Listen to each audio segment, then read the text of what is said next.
এই পৃথিবীর নারীদের কি ইজ্জত দিয়েছেন, এই পৃথিবীর নারীদের কি সম্মান দিয়েছেন।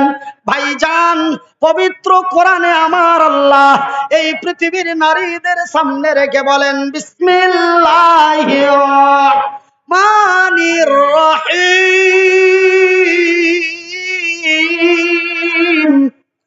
আর-রিজালু কাওয়ামুনা আলান নিসাই বিমা ফাজ্জালাল্লাহু বাযাহুম আলা বাযিন ওয়া বিমা আনফাকু মিন আমওয়ালিহিম। আমার আল্লাহ রাব্বুল আলামিন বলেন, আর-রিজালু কাওয়ামুনা আলান নিসা, পুরুষেরা হলো নারীদের সংরক্ষণকারী, হেফাজত করনেওয়ালা। কেননা আমি আল্লাহ নারীদের চাইতে পুরুষদের শক্তিশালী বানিয়েছি। বেটা ছেলের থেকে, বেটি ছেলের থেকে বেটা ছেলেকে শক্তি বেশি দিয়েছি। কিসের লাগে বেশি দুনুরে? এই লাগে বেশি শক্তি দিলাম, এই জন্য বেশি শক্তি দিলাম। ওরা সম্মানিত, ওরা ইজ্জতময় নারী। ওই সম্মানিত নারীগুলি সম্মানের সহিত বাড়িতে বসে থাকবে। আর আমার মতো মনির উদ্দিন, আমার মতো মফিজউদ্দিন, আমার মতো নঈমউদ্দিন, আমার মতো জালাল উদ্দিন, আমার মতো তামিজউদ্দিন, আমার মতো তফিজউদ্দিন যেন অর্থ সঞ্চয় করে নিয়েছে। অর্থ সঞ্চয় মানে, অর্থ সঞ্চয় মানে কি জি ভাই? কামাই করে লিয়ে আইসা। অর্থ সঞ্চয় মানে কামাই করে লিয়ে আইসা ওই বাড়ির বেটি ছেলেটাকে যেন পয়সা পয়সা খাওয়াইতে পারে। এই জন্য আমি আল্লাহ বেটা ছেলে, বেটি ছেলের থেকে বেটা ছেলেকে শক্তি বেশি দিয়েছি, যেন রহিমের মাল করিম ভক্ষণ না করে। তার লেগে আমি শক্তিশালী করে বানিয়েছি। টেढ़া কথা বের বুঝতে কত সুবিধা। ফুক ফুক করে হাসছে, রহিমের মাল করিম বেহে খাওয়া কয়েছি তখন। এই যে বাপের বিহা লাগলো। আর ভালো করে বাংলা ভাষাতে কইছি তো মুখে মুখে তাকাইছে। সঞ্চয় মানে ইনকাম করে লিয়েছে। অর্থ মানে ইনকাম, সঞ্চয় মানে কামাই করে লিয়াইসা খাওয়াইতে পারে ওই সম্মানিত ইজ্জতময় নারীগুলিকে বসে বসে। শুধু তাই নয় আমার ভাইয়ের, আমার বন্ধুরা, তবে ভাই গো, আমার আল্লাহ কত ইজ্জত দিয়েছেন দেখেন। হাত দুটা নাই, পা দুটা নাই, ঠ্যাং দুখান নাই, হাতও নাই, পাও নাই।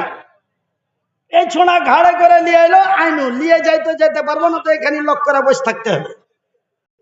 হাসি লাগছে, কিন্তু আল্লাহ সম্মান কত দিয়ে। শক্তি যদিও কম হয়, তবে আল্লাহ সম্মান কত দিয়েছে দেখলেন। যে কি আপনার গে বিহারের লোক, বাঙ্গালের লোক না হলো দু তিন জনা যা মোটর সাইকেল করে আজ্ঞালি আসে, কিন্তু এই ছোট মুলবিটাই যখন অন্য কোনো জায়গাতে যায়, বাংলাদেশে যায় বা শিলচর যায় বা গুয়াহাটি যায় বা কোনো জায়গায় যায়, ওইগুলাতে যেগুলা যে রাজ্যগুলাতে দূরবর্তী রাজ্য, প্লেন ছাড়া জাহাজ ছাড়া যাওয়া যায় না, ওগুলাতে যখন যায় তখন বুঝতে পারলেন আগা দিকে মোটামুটি ৫-৭টা পুলিশ থাকে গাড়িতে, করে গাড়িতে বাজায় আর আমাকে 4 চাকাতে করে নিয়ে যায়। আর মোটর সাইকেল খানি 12-14 খান মোটর সাইকেল, কত ইতুটুকা মানুষ খাবলে আইটে যাবে, কত গলা সুরক্ষা বাহিনী। কিসের লেগে? লোকটা শক্তিশালী, সবকে মেরে ফেলে দিবে, ওই ওকে কাবু করার লেগে এত লোক না। লোকটা যদিও এরকম হয় তবু আল্লাহ তাকে সম্মান দিয়েছে। আমরা তাকে সম্মান করে ইজ্জত করে হারকে বাড়ি পর্যন্ত নিয়ে যাব। এই যে সম্মান, একটা বেটা ছেলের, একটা বেটি ছেলের আল্লাহ কত ইজ্জত দিয়েছে, যে ওই বেটি ছেলেটাকে যেন সুন্দর করে ব্যবহার করতে পারে, ওকে যেন 10 টাকা খাবার দিতে পারে, ওর যেন বসে বসে ওকে আহার দিতে পারে, ওকে যেন ওর ইজ্জতের হেফাজত করতে পারে। তার লেগে একটা পুরুষকে আল্লাহ শক্তিশালী করে বানিয়েছে। ভাইজি, আমি পুরুষ হয়ে যদি আমার পুরুষগতা না থাকে, আমি পুরুষ হয়ে, খুব কথাটা কান করে শুনেলেন, মনে রাগ করে কথাটা বলছি, মনে রাগ করে কথাটা বলছি, মনে রাগ হয়ে কথাটা বাড়াইছে। তুমি পুরুষ হয়ে যদি তোমার স্ত্রী তোমার মোটর সাইকেলে চড়তে ভালোবাসে না, তোমার মামাই তো ভাইয়ের মোটর সাইকেলের ঘাটা তাকাইছে, তুই পুরুষ? তুই পুরুষ লইস, তুই সাধারণ ভাষায় হলো কা পুরুষ। আর লোকাল আর বিহারের ভাষায় হলো হিজিড়া। আর আমার বাঙালের কিছু ভাষাই বলে ভাড়ুয়া। আর আল্লাহ তার রসুলের ভাষায় বলে লা মুরাদ। এগুলা বেটা ছেলেকে আল্লাহ বিহা করতে মানা করেছে। শুধু আল্লাহ মানা করেনি, আল্লাহর নবীও বিহা দিয়াও দেয়নি, বিহা করতেও কহেনি। বিশ্বাস যাও না, শুনে নাও। এই যে দেখছেন আর ভাগনাটাকে, এরকম একটা চাংড়া চলে গেছে আল্লাহ নবীর কাছে, ইয়া রাসূলুল্লাহ ইয়া হাবিবাল্লাহ, ইয়া রাসূলুল্লাহ ইয়া হাবিবাল্লাহ। ওগো আল্লাহর নবী, ওগো দয়ার নবী, ওগো বিশ্বের নবী, হুজুর গো আমার বয়সটা 17-18 হয়ে গেছে, আমি নওজোয়ান হয়ে গেছি, আমি যুবক হয়ে গেছি, আমার যৌবন এসে গেছে। নবী গো আমার রাসূল দয়ার নবী বলেছেন, একজন তরুণ একজন তরুণী যখন তার পূর্ণ বয়স হয়ে যাবে, যখন তার যৌবন এসে যাবে, রে যুবকের বাপ, রে নওজোয়ানের বাপ, রে নওজোয়ান তাড়াতাড়ি বিহা কর, রে নওজোয়ানের বাপ তাড়াতাড়ি বিহা দে। নবী গো আমি নওজোয়ান হয়ে গেছি, আমার যৌবন এসে গেছে, ইয়া রাসূলুল্লাহ ইয়া হাবিবাল্লাহ, ওগো আল্লাহর নবী, ওগো দয়ার নবী, আমার বিয়েটা দিয়ে দাও হোক। আমি আল্লাহর সৈনিক, নবীর সাহাবী, আমার রাসূলের দরবারে এসেছি আমার বিয়েটা দিয়ে দেওয়ার জন্য।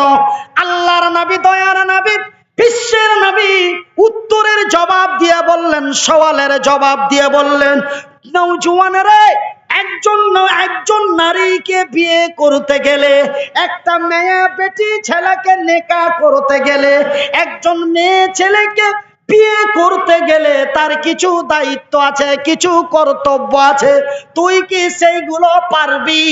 একটা একটা করে আল্লাহর নবী তার সামনে বললেন। ওই নওজোয়ান তরুণ যুবক কিছু পারবো কহিলে, কিছু পারবো না কহিলে, আল্লাহর নবী, দয়ার নবী, বিশ্বের নবী বললেন, যুবক রে, আমি নবী তোর বিয়ে দিতে পারলাম না। ও কয়ে কিছু পারবো, কিছু পারবো না।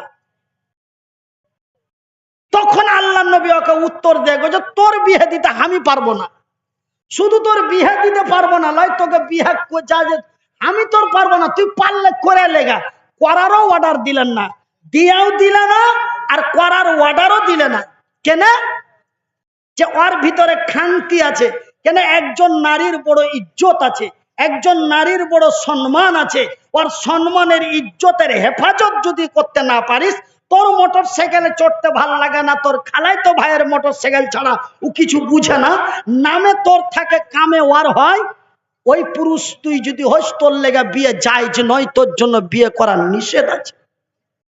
কেন? তোর পুরুষগত ক্ষমতা নাই। এই ধরনের পুরুষকে আল্লাহ বিয়ে করতে নিষেধ করেছে, আল্লাহ নবীও বিয়ে করতে নিষেধ করেছে। তার প্রমাণটা লিয়ালেন, আল্লাহর নবী তার বিয়ে দিয়ে দিলে না, নবী তাকে বিয়ে করতেও অর্ডার দিলে না।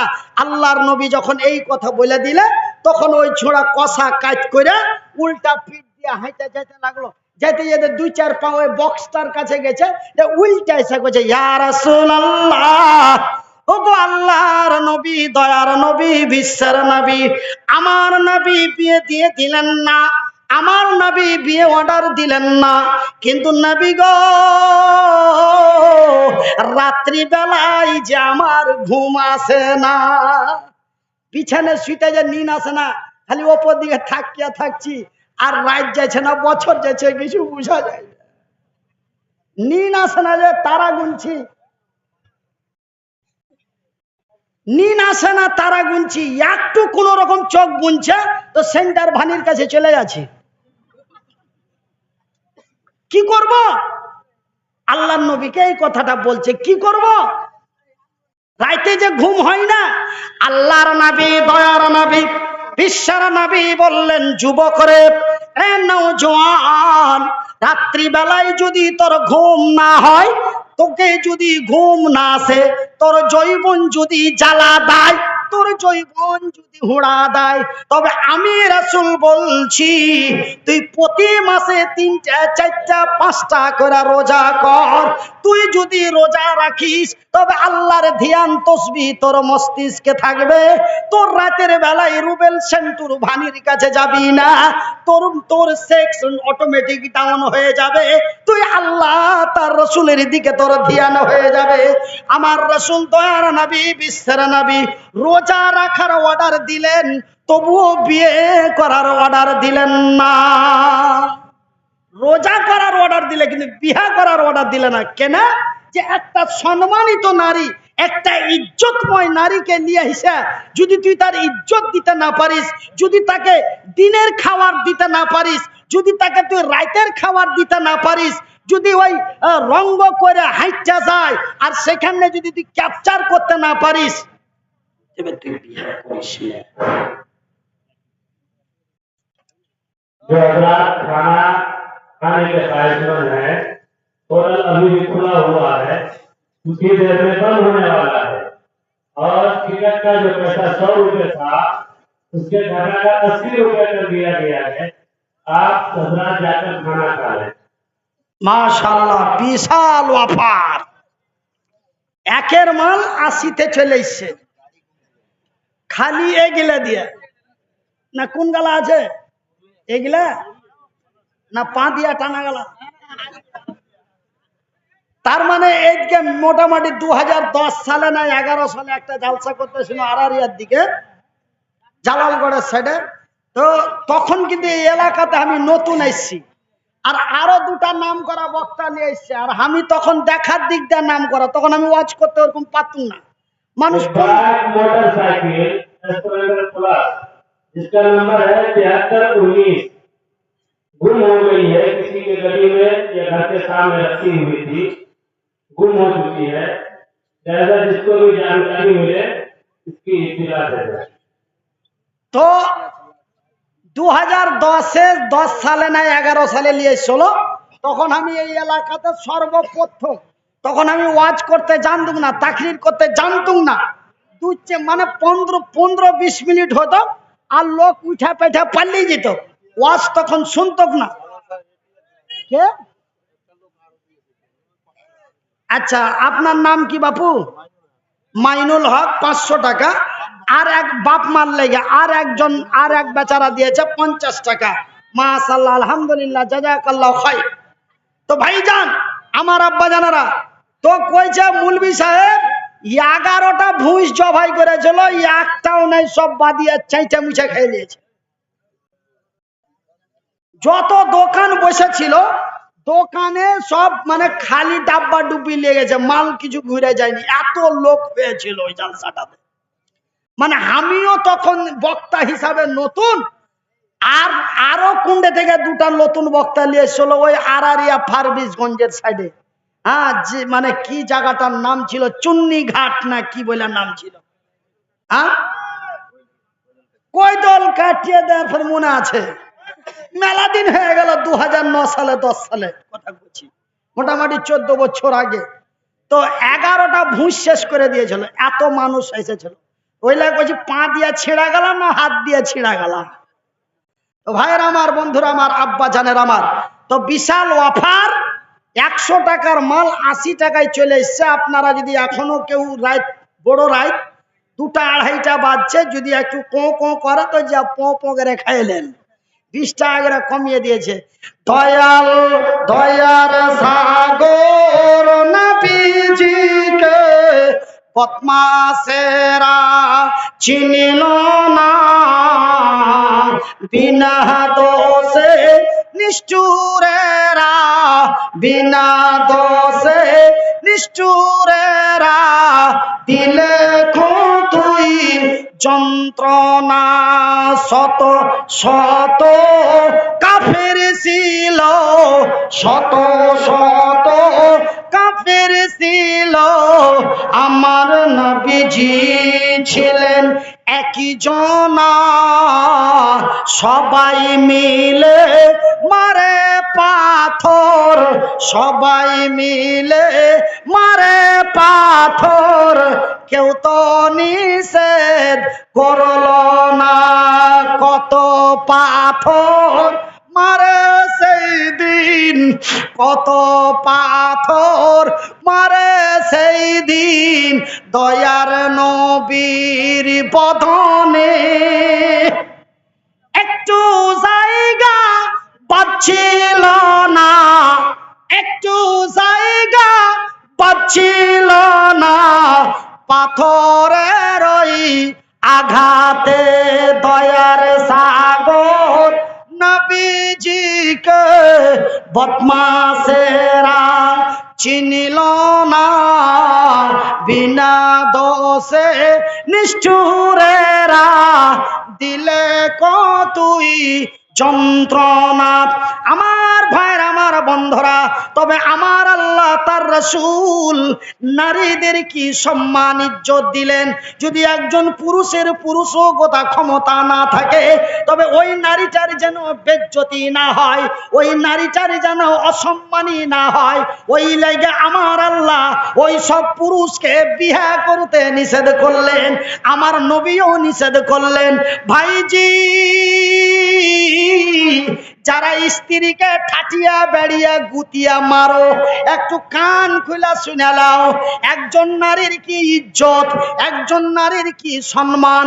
ভাইজি, আমার বা আপনার ঘরে যদি দুটা বা তিনটা বেটি হয়ে যায়, তবে মাথা ভারী হয়ে যায়, মাথা খোসা যায়।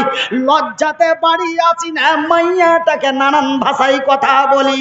কিন্তু রে আমার ভাইরা, একজন নারীর কি সম্মান, একজন নারীর কি ইজ্জত। ভাইজি, হাত দুটা নাই, পা দুটা নাই, বড় কষ্ট করে লেখাপড়া করেছি। 1 বছর লয় রে, 2 বছর লয় জি, 14 বছর লেখাপড়া করেছি, কিন্তু কোনোদিন কোনো আলেমের মুখে শুনিনি, কোনো জালেমের মুখে শুনিনি, কোনো বক্তার মুখে শুনিনি, কোনো তক্তার মুখে শুনিনি, কোনো রাষ্ট্রপতি প্রধানমন্ত্রী বলেনি। ভাইজান, কোরআন এবং কোরআনের তাফসিরের মধ্যেও পাইনি। বুলবুল মারাম থেকে নিয়ে বুখারী শরীফ পর্যন্ত যতদিন লেখাপড়া করেছি, কোনো রেওয়ায়াতে পাইনি যে আল্লাহর নবী, দয়ার নবী, বিশ্বের নবী এমন কথা বলেছেন। ভাই গো, কোন ব্যক্তির যদি পর পর 3টা বেটা হয়, কোন ব্যক্তির যদি পর পর 2টা বেটা হয়, তবে ওই 2 বেটার বাপ, ওই 6 বেটার বাপ, ওই 1 বেটার বাপ, ওই 4 বেটার বাপ আল্লাহর জান্নাতে যাবে। এই কথাটা কোন আলেমের মুখে শুনিনি, কোন জালেমের মুখে শুনিনি, কোন মুহাদ্দিসিনের মুখে শুনিনি, কোন মুফাসসিরিনের মুখে শুনিনি, আল্লাহর কোরআন নবীর হাদিসের মধ্যে পাইনি। কিন্তু ভাইজি, একজন নারীর কি সম্মান, একজন নারীর কি ইজ্জত। আল্লাহর নবী, দয়ার নবী, বিশ্বের নবী, নবী মুহাম্মদুর রাসূলুল্লাহ, বলুন সাল্লাল্লাহু আলাইহি ওয়াসাল্লাম। আল্লাহর নবী, দয়ার নবী, বিশ্বের নবী তার পবিত্র মুবারক মুখ দিয়ে বললেন, রে আল্লাহর সৈনিকেরা, রে নবীর সাহাবীরা, শোনো রে, কোন ব্যক্তির যদি একটা বেটি হয়, তারপরে যদি আরেকটা বেটি হয়, আর তারপরে যদি আরেকটা বেটি হয়, হাদিসের রিওয়ায়াতে 2 জায়গায় 2 রকম পাওয়া যায়। এক জায়গায় বলা হয়েছে 2টা বেটির কথা, আর এক জায়গায় বলা হয়েছে 3টা বেটির কথা। আল্লাহর নবী, দয়ার নবী, বিশ্বের নবী বললেন, কোন ব্যক্তির যদি পরপর 2টা বা 3টা বেটি হয়, আর ওই বেটি 3টা জন্ম হওয়ার পরে ওই বেটি 3টাকে মহব্বত দিয়া, ভালোবাসা দিয়া, উদারতা দিয়া লেখাপড়া করিয়া শিক্ষা দীক্ষা দিয়া ঠিকঠাক জমি জায়গা দিয়া ওই তিনটা ছেলে ওই তিন বেটির বাপ ওই তিন বেটি ওই দুই বেটির বাপ ওই বেটি দুটার বিয়া দিয়া দিলে ওই বেটি তিনটার বিয়া দিয়া দিলে আর তিনটা বেটির বিয়া দেওয়ার পরে ওই দুইটো মেয়ের বিয়ে দেওয়ার পরে ওই দুই কন্যার বাবা ওই দুই বেটির বাপ মরা গেল। আল্লাহর নবী দয়ার নবী বিশ্বের নবী বললেন ওই তিন কন্যার বাপ মরে যাওয়ার পরে ওই তিন বেটির বাপ মরে যাওয়ার পরে ওই দুই কন্যার বাবা মরে যাওয়ার পরে ওই দুই বেটির বাবা মরে যাওয়ার পরে অবশ্যই আল্লাহর জান্নাতি। কিন্তু তিন বেটার বাপ আল্লাহর জান্নাতি এই কথাটা আমি কোনোদিন কোনো বইয়ের পাতা তো পাইনো না, কোনো কেতাবের পাতা তো পাইনো না।